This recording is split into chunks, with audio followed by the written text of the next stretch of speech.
स्वागत है दोस्तों अपना YouTube चैनल झारखंड उत्कर्ष में। आज फिर से एक नए टॉपिक के साथ एक नए अंदाज में झारखंड इतिहास को लेकर के मैं आया हूं और उम्मीद करता हूं कि आप इस श्रृंखला को बहुत ही मेहनत के साथ, गहराई के साथ पढ़ रहे होंगे और घर पर इस कोरोना काल में आप स्वस्थ होंगे, सुरक्षित होंगे। हम इस श्रृंखला को बनाए रखने के लिए आपसे इस बात की उम्मीद करते हैं कि जैसे जैसे ये श्रृंखला आपको दी जाती है उसी हिसाब से एक बेहतर ढंग से नोट्स बनाते चलें और इस वीडियो को शुरू से लेकर के अंत तक देखें और इसे लाइक और सब्सक्राइब करते चलें ताकि हम आप तक हमेशा जुड़े रहें। हमारी कोई भी क्लासेस हो सबसे पहले आप तक पहुंच जाए। इसीलिए मुझे उम्मीद भी है कि इस श्रृंखला को आप लोग अपने दोस्तों के साथ अधिक से अधिक शेयर करेंगे। दोस्तों मैं बता दूं कि यह जो झारखंड का जो श्रृंखला चल रहा है, ये झारखंड का जो एक बहुत ही बेहतरीन ढंग से कॉन्सेप्चुअल क्लास चल रहा है, कॉन्सेप्चुअल चल रहा है, ये झारखंड के इतिहास में, झारखंड के यूट्यूब के इतिहास में यह पहला चैनल है जो आपको एक बेहतरीन ढंग से बेसिक टू एडवांस लेकर के चली जा रही है। अगर आप मेरे साथ इस झारखंड को पढ़ेंगे तो आप एकदम बहुत ही बेहतरीन ढंग से झारखंड के सवालों को एग्जामिनेशन हॉल में सॉल्व कर पाएंगे। हम रट्टा दिलाने का प्रयास नहीं कर रहे हैं, उसे समझने का प्रयास कर रहे हैं, समझाने का प्रयास करते हैं, जिसके कारण हमेशा एक मेमोराइज में बना रहे ताकि आपका एग्जामिनेशन हॉल में आप आसानी से उन सवालों का हल कर सकें। इसलिए मुझे हर्ष है इस बात को बताते हुए कि आप लोगों का सपोर्ट अगर रहा तो झारखंड में बहुत बड़ा क्रांतिकारी करने वाला हूं। आप केवल आपका सहयोग चाहिए, आपका प्यार चाहिए। झारखंड के हर एक विषय को, झारखंड का हिस्ट्री, ज्योग्राफी, इकोनॉमिक्स, पॉलिटी, इन तमाम विषयों को मैं बेहतरीन ढंग से आप सबों के बीच में लेकर के आऊंगा। और जैसे ही हमारा झारखंड का प्राचीन इतिहास खत्म होगा वैसे हम टेस्ट श्रृंखला को आयोजन करेंगे और इस आयोजन के साथ आपका एक रिवीजन में आपका सहयोग भी बहुत ही मिल पाएगा। इसलिए आज की क्लास शुरुआत करते हैं। पहले मैंने अभी तक की जो बातचीत की थी, हम लोग देख चुके थे धातु काल, पाषाण काल से धातु काल हम लोग पढ़ चुके थे। वैदिक काल, वैदिकोत्तर काल में, वैदिक काल में लोग देख चुके थे। वैदिकोत्तर काल में हम लोग देखे थे एक बहुत बड़ा धार्मिक आंदोलन चल रहा था। फिर हम लोग देखे थे मौर्य काल, हम लोग पढ़ लिए थे मौर्य काल। फिर मौर्योत्तर काल को हमने पढ़ा और आज हम लोग गुप्त काल में झारखंड को देखने का प्रयास करेंगे और झारखंड को देखने का एक क्रमबद्ध तरीके से पढ़ते चले जाएंगे। जिन जिन शासकों का नाम हम नहीं ले रहे हैं उन शासकों का झारखंड के इतिहास में कोई उल्लेख नहीं है, उनके शासन काल में झारखंड का चर्चा नहीं की गई है, जिसके कारण उन शासकों का नाम नहीं बताया जा रहा है। इसलिए आप आज के डेट में अभी जो गुप्तकाल जो क्लास हम ले रहे हैं उससे मात्र गुप्तकाल का दो महत्वपूर्ण शासक हुए। उनमें से एक समुद्रगुप्त, चंद्रगुप्त द्वितीय जिसे विक्रमादित्य कहते हैं, और चंद्रगुप्त द्वितीय के शासनकाल में एक चीनी यात्री फाहियान जो यात्रा करके भारत तक पहुंचते हैं और भारत के साथ झारखंड तक पहुंचते हैं। तो उन तमाम बातों को हम यहां समेटने का प्रयास करेंगे। इसलिए आज की क्लासेस जो शुरुआत करने जा रहे हैं वह है गुप्त काल। अब यहां हम लोग समझते हैं कि इस गुप्त काल में गुप्तों का काल आ गया। हम लोग प्रारंभ किए थे कि मौर्योत्तर काल में एक विखंडित काल था, भारत विखंडित था। अब फिर से गुप्त काल, यहां देख पा रहे होंगे गुप्त काल का जो पीरियड है 300 ईस्वी से 600 ईस्वी तक हम इसे लेकर के चल रहे हैं। अब इस गुप्त काल में देखेंगे कि बहुत सारे शासक आए। श्रीगुप्त आए, चंद्रगुप्त प्रथम आए, 319 के आसपास में चंद्रगुप्त प्रथम आए। फिर चंद्रगुप्त प्रथम के बाद समुद्रगुप्त वगैरह आए, रामगुप्त, चंद्रगुप्त फिर द्वितीय आए। और इसी समुद्रगुप्त के बारे में पढ़ेंगे और चंद्रगुप्त द्वितीय के बारे में पढ़ेंगे। तो इसी समय क्या होता है कि जब मौर्योत्तर काल का अंत हो रहा था उसी समय मुरुंड जो था वो अधिकार कर रहा था, मगध के क्षेत्रों में अधिकार कर रहे थे, उन अधिकार कर रहे थे मुरुंड लोग। तो मुरुंड जो थे मगध में अधिकार करना प्रारंभ कर दिए थे, और मुरुंड और नागवंशियों के बीच हमेशा गुप्त काल आते आते एक जबरदस्त युद्ध नागवंशियों में चलना प्रारंभ हो गया था। और अभी भी देख रहे हैं कि हमने मौर्योत्तर काल में पढ़ा था कि मुंडाओं का अंत हुआ था और नागवंशी राज्य का प्रारंभ हुआ था। अभी गुप्त काल में नागवंशी राज्य प्रारंभ है, अभी भी शासक यहां मिलते चले जा रहे हैं। जब गुप्त काल की स्थापना हो रही थी तो ऐसा माना जाता है कि भारत का दूसरा साम्राज्य गुप्त साम्राज्य है। पहले हम लोग पॉइंट टू दी पॉइंट बात करते हैं ताकि एक बेहतरीन बन पाए, लिख पाए, आप नोट्स बना पाए। भारत का दूसरा साम्राज्य गुप्त साम्राज्य,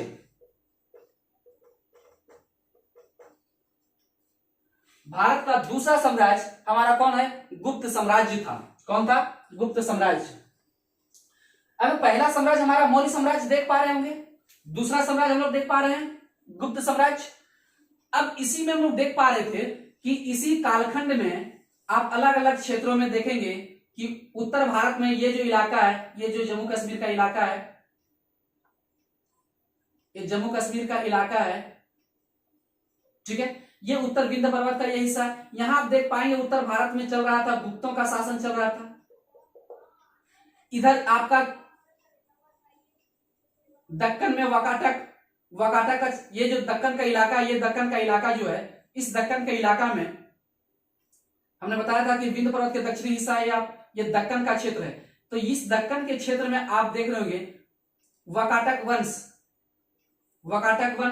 शासन कर रहे हैं, इक्ष्वाकु वंश शासन कर रहे हैं, इक्ष्वाकु वंश, ठीक है, और कदम वंश। भारतीय इतिहास जब पढ़ते हैं तो इन वंशों की चर्चा वहां किया जाता है इस कालखंड में। और इधर आप देख पा रहे होंगे कि इधर का जो सबसे दक्षिण में पांड्य शासन कर रहे हैं, सबसे दक्षिण में आप देख पा रहे होंगे कि इस दक्षिण के इलाका में पांड्य शासन कर रहे हैं, तमिलनाडु का एरिया, पांड्य लोग। अब गुप्त में यहां आप देख रहे हैं, गुप्त में हम लोग श्रीगुप्त वगैरह, समुद्रगुप्त, चंद्रगुप्त द्वितीय, इन शासकों के बारे में झारखंड से तुलना करने का प्रयास करेंगे। इन वंशों की बातचीत हम लोग नहीं करते हैं, इसके कालखंड में हमें जानकारी नहीं मिलती, जिसके कारण इन वंशों के बारे में चर्चा हम नहीं करते हैं झारखंड के इतिहास में। केवल और केवल जिन शासकों की चर्चा मिलती है, जिनका साक्ष्य मिला है, उन्हीं शासकों के बारे में हम लोग अध्ययन करते हैं। तो भारत का दूसरा साम्राज्य गुप्त साम्राज्य था। गुप्त साम्राज्य हम लोग देख रहे थे, यह भी हिंदू धर्म का काल था, ठीक है। और ये जो है, जिस समय गुप्त साम्राज्य की पृष्ठभूमि तैयार हो रही थी, उसी समय झारखंड के जो राजा थे, चौथे नागवंशी शासक प्रताप राय शासन कर रहे थे। यहां लिखते हैं, क्या हम बताए कि जिस समय गुप्त साम्राज्य की स्थापना हो रही थी, जिस समय गुप्त साम्राज्य की स्थापना हो रही थी, ठीक है, जिस समय गुप्त साम्राज्य की स्थापना हो रही थी, उस समय झारखंड का शासक चौथे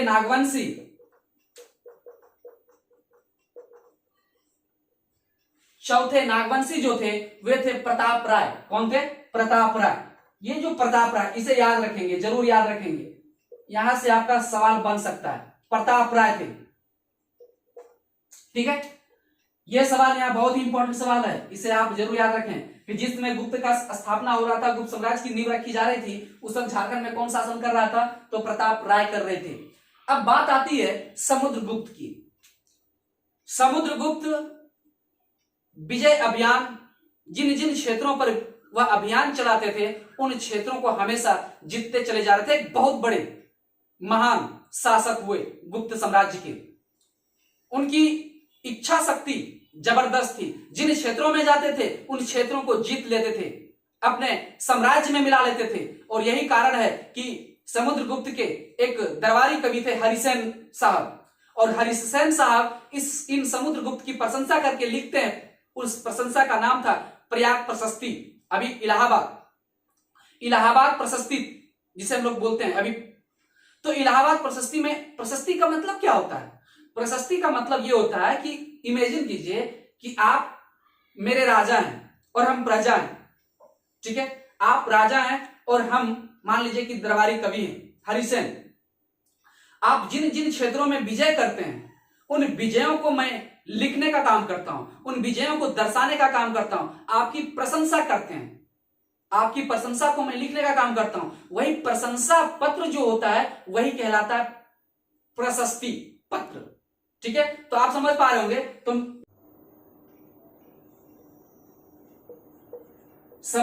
समुद्रगुप्त के दरबारी कवि हरिसेन द्वारा समुद्रगुप्त के प्रयाग प्रशस्ति, इसको इलाहाबाद प्रशस्ति भी कहते हैं, प्रयाग प्रशस्ति के लेखक, इसे याद रखिएगा, प्रयाग प्रशस्ति के लेखक हरिसेन, प्रयाग प्रशस्ति के लेखक हरिसेन ने क्या किए? इनकी प्रशंसा को लिखने का काम किए थे। किनकी प्रशंसा? समुद्रगुप्त। प्रशंसा क्यों हो रही थी? क्योंकि हर एक क्षेत्र को ये जीतने का काम कर रहे थे। तो हरिसेन आठवीं विजय का भी जानकारी देता है। लेखक हरिसेन आठवीं विजय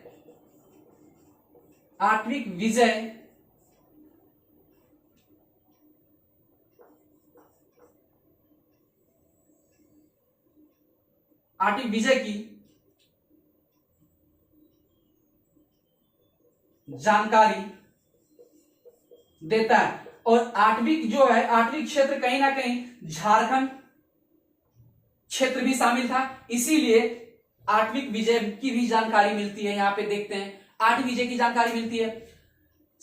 यहां सबसे बड़ी बात है कि नागवंशी और मुरुंड इस वक्त दोनों एक दूसरे से हाथापाई चल रहा था, शासन का एक दूसरे से लड़ते थे। मुरुंड अभी इस समय ऐसा माना जाता है, इतिहासकार लिखते हैं कि इस समय मगध पर शासन मुरुंड भी कर रहे थे और मुरुंड हमेशा लगातार नागवंशियों से युद्ध कर रहे थे। तो यही कारण रहा कि समुद्रगुप्त के कालखंड में समुद्रगुप्त जो थे अपने जीवन काल में देखे कि झारखंड को उन्होंने, छोटा नागपुर को मुरुंड कह करके पुकारा गया था। समुद्रगुप्त के प्रयाग प्रशस्ति में मुरुंड कहा गया है। समुद्रगुप्त के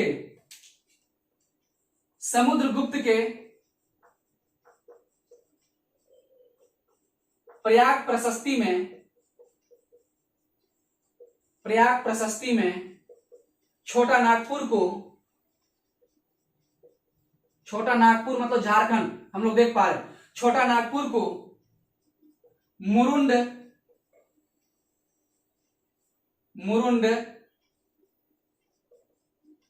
कहा गया है।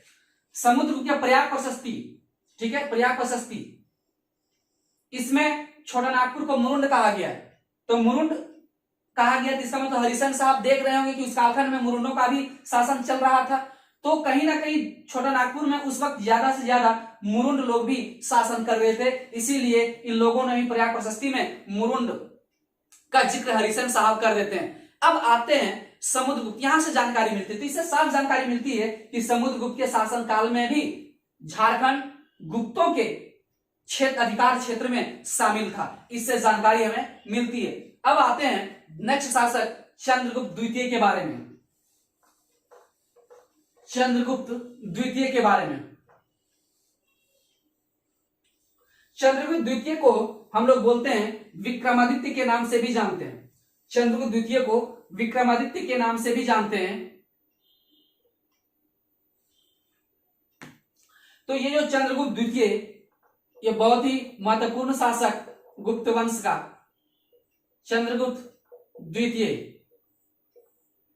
चंद्रगुप्त द्वितीय को हम लोग क्या बोलते हैं, किस नाम से? विक्रमादित्य। इनका दूसरा नाम जो है, दूसरा नाम इसे विक्रमादित्य भी कहते हैं, विक्रमादित्य के नाम से भी पुकारते हैं, विक्रमादित्य के नाम से भी जानते हैं। तो ये जो चंद्रगुप्त द्वितीय, इनके शासन काल में क्या हुआ था कि इनके शासन काल जो था, उज्जैन इनकी पहली राजधानी जो थी, चंद्रगुप्त द्वितीय की राजधानी जो पहली थी उस वक्त पाटलिपुत्रा हुआ करता था, जबकि दूसरी राजधानी उज्जैन हुआ करता था। तो इनका जो क्षेत्र था उज्जैन से लेकर के बंगाल तक का क्षेत्र था। चंद्रगुप्त द्वितीय का शासन जो था, इनका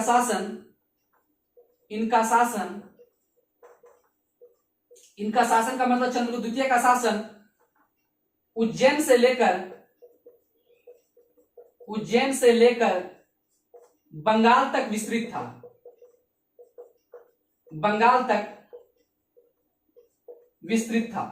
तो बंगाल तक विस्तृत था, इसका मतलब उस वक्त जो था झारखंड भी बंगाल में शामिल था। अब झारखंड भी इसमें क्या था कि शामिल था। तो यहां भी क्या था कि विस्तृत था, जिसमें यहां लिख देते हैं एक पॉइंट, जिसमें झारखंड भी शामिल था।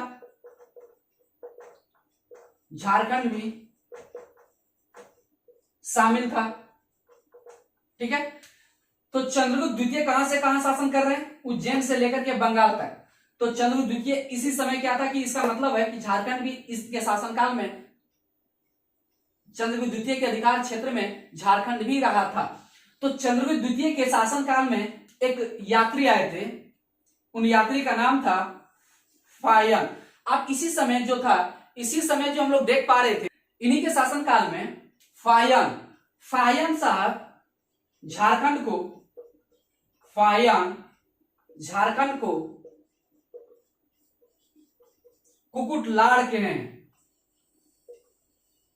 कुकुटलाड़ कहा है।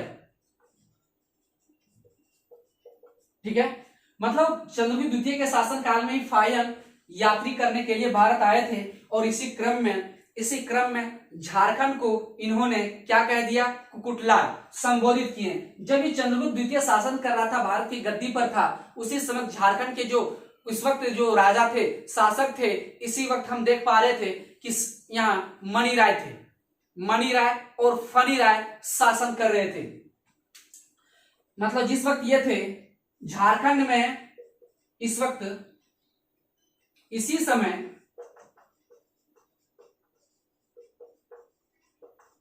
झारखंड में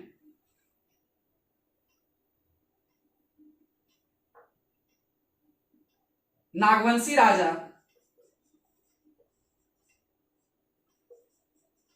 या नागवंशी शासक फनी राय और मणि राय थे। राजा मणि राय और फनी राय शासन कर रहे थे। इसका मतलब है कि मणि राय को अगर देखा जाए, मणि राय, इनका जो टाइम पीरियड हम देखें, इनका अगर हम टाइम पीरियड देखें तो मणि राय का 366 से 403 है। 366 से 403 ईस्वी तक मणि राय का है। 403 ईस्वी तक मणि राय का है, जबकि फनी राय का जो टाइम पीरियड है तो कहीं ना कहीं फनी राय 404 से 452 ईस्वी तक है। 404 से, यहां हम लिख दे रहे फनी राय का 404 से 452 ईस्वी तक, 404 ईस्वी से 452 ईस्वी तक कहीं ना कहीं फनी राय का भी शासन था। तो यहां हम देख पा रहे हैं कि चंद्रगुप्त द्वितीय के शासन काल में भी झारखंड अछूता नहीं था। तो इसका मतलब है, यह सवाल आता है आपका, एकदम इंपॉर्टेंस है कि फायन के समय झारखंड को क्या किस नाम से पुकारा गया? कुकुटलाड़। इसे याद रखेंगे। और कभी थोड़ा सा जेपीएससी ट्विस्ट करे कि इस समय क्या होता है कि झारखंड में राजा कौन था, तो कौन थे? मणि राय और फनी राय भी थे। मणि राय और फनी राय, इनमें और बहुत सारे शासक आए, अहिंद्र राय आए, जयेंद्र राय आए, हरि राय आए, गजराज राय आए, बहुत सारे शासक इस वक्त झारखंड में शासन कर रहे थे। लेकिन उन सारी राजाओं का जिक्र हम नहीं करेंगे। अभी जो हम बात कर रहे हैं तो कहीं ना कहीं बंगाल तक विस्तृत था, यहां हम देखिए शासन। अब हम लोग बात करते हैं क्या गुप्तकालीन पुरातात्विक साक्ष्यों के आधार पर, आप जानते हैं कि साहित्य के दृष्टिकोण से गुप्तकाल स्वर्ण युग था। हर एक क्षेत्र में स्वर्ण युग का काल था गुप्तकाल। तो कहीं ना कहीं इनके पुरातात्विक गुप्तकालीन पुरातात्विक साक्ष्य भी मिलते हैं। अवशेष भी मिलते हैं। महोदी पहाड़, जो महोदी पहाड़ जो है हजारीबाग में स्थित है और इस महोदी पहाड़ में पत्थरों को काटकर बनाया गया 4 मंदिर है, बनाया गया 4 मंदिर है। तो यहां से सवाल आपसे बन सकता है, पूछा जा सकता है, तो इसे हम लिखते हैं।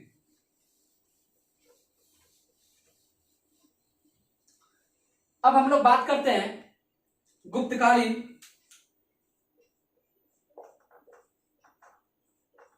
पुरातात्विक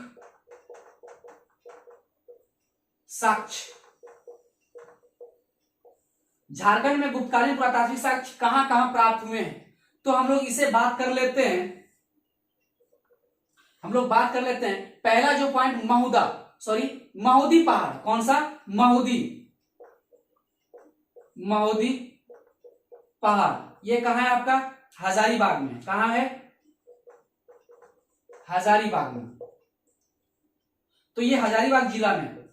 तो महोदी पहाड़ पर पत्थरों को काटकर, महोदी पहाड़ पर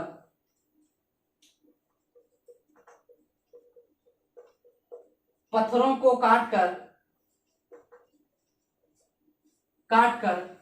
महोदी पहाड़ पर पत्थरों को काटकर बनाए गए 4 मंदिर का साक्ष्य मिलते हैं। काटकर बनाए गए 4 मंदिर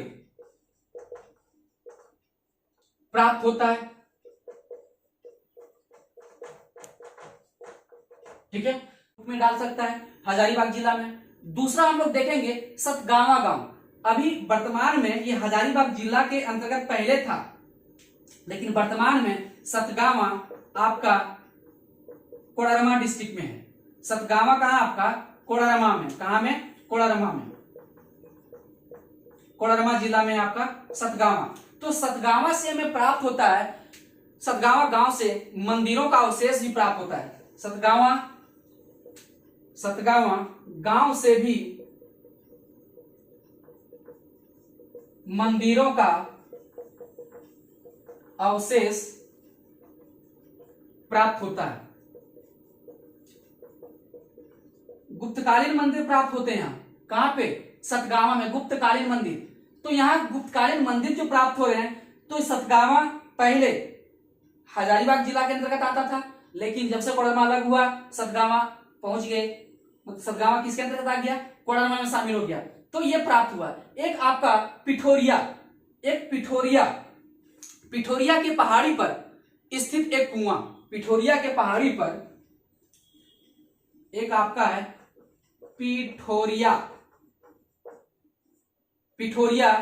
ये कहां है आपका? रांची। ये कहां है आपका? रांची में। पिठोरिया के पहाड़ पर स्थित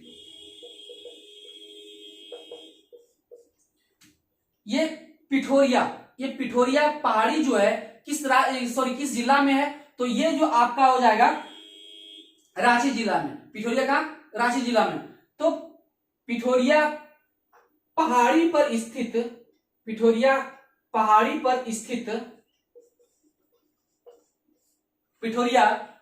पर जो स्थित एक कुआं का साक्ष्य मिलता है। पिठोरिया पहाड़ी पर स्थित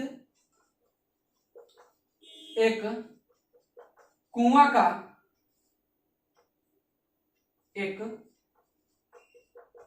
का साक्ष्य मिलता है। तो ये जो कुआं मिल रहा है ये गुप्तकालीन कुआं था। तो गुप्तकालीन कुआं में कौन कौन सा है? महोदी पहाड़, 4 मंदिर का निर्माण हुआ है पहाड़ी को काट करके।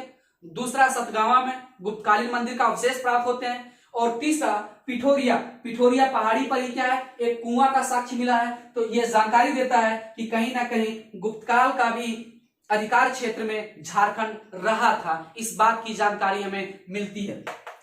इस प्रकार से हम लोग ये गुप्त काल हमारा इस प्रकार से समाप्त होता है। और गुप्त काल के बाद हम लोग देखेंगे कि झारखंड में गुप्तोत्तर काल में किस तरह से झारखंड को क्या गुप्तोत्तर काल में गुप्तोत्तरकालीन शासक झारखंड के क्षेत्र में आते थे, झारखंड अधिकार क्षेत्र में आते थे। इन तमाम बातें आगे की क्लास में करेंगे। धन्यवाद।